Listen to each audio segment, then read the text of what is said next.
Je m'appelle Léa Petitjean, j'ai créé Petitjean Paris il y a 4 ans. La création de Petitjean Paris, elle remonte à mon enfance en fait, parce que depuis toute petite, dès que j'ai su écrire, j'ai toujours passé mon temps à raconter des histoires, à les écrire, à les dessiner.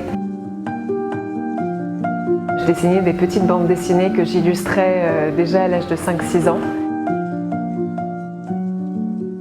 Et plus tard, donc sans grande surprise, j'ai fait des études littéraires et tout au long de mon apprentissage de la littérature française, j'ai de plus en plus eu une curiosité également pour le travail de la couleur, pour le dessin, pour les beaux-arts.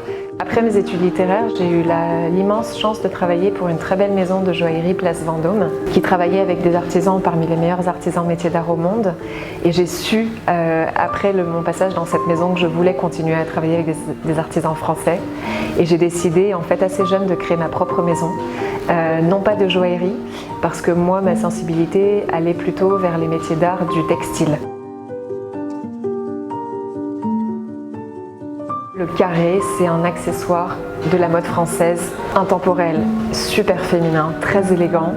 J'adore l'idée qu'avec le carré de soie, vous avez des matins où vous n'avez pas envie, vous enfilez un jean, vous mettez un pull en cachemire et vous mettez votre carré en soie et vous vous sentez féminine et fraîche et lumineuse.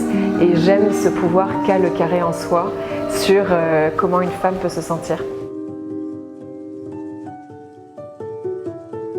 Mon identité, assez naturellement, et l'inspiration pour mes collections a toujours tourné autour de la campagne bucolique, d'une certaine forme de poésie. Je renoue un petit peu avec mes études littéraires aussi à travers ça.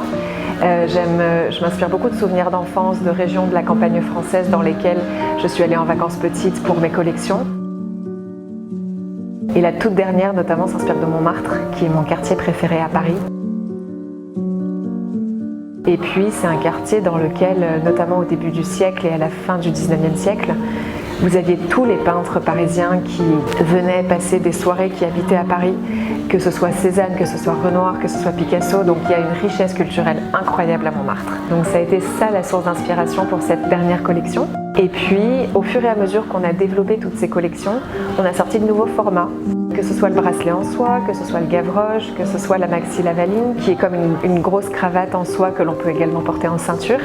Et l'idée de développer tous ces formats, c'était de rajeunir un petit peu l'image du carré et de permettre à des femmes de tous les âges d'avoir envie de porter de la soie, soit pour une touche assez délicate au niveau du poignet, soit en petit tour de cou ou dans les cheveux. C'est très charmant, très tendance pour les jeunes filles en ce moment notamment. Et puis le maxi carré 130 par 130 pour les femmes qui ont des looks un petit peu plus audacieux et qui ont vraiment envie d'avoir des styles très chatoyants.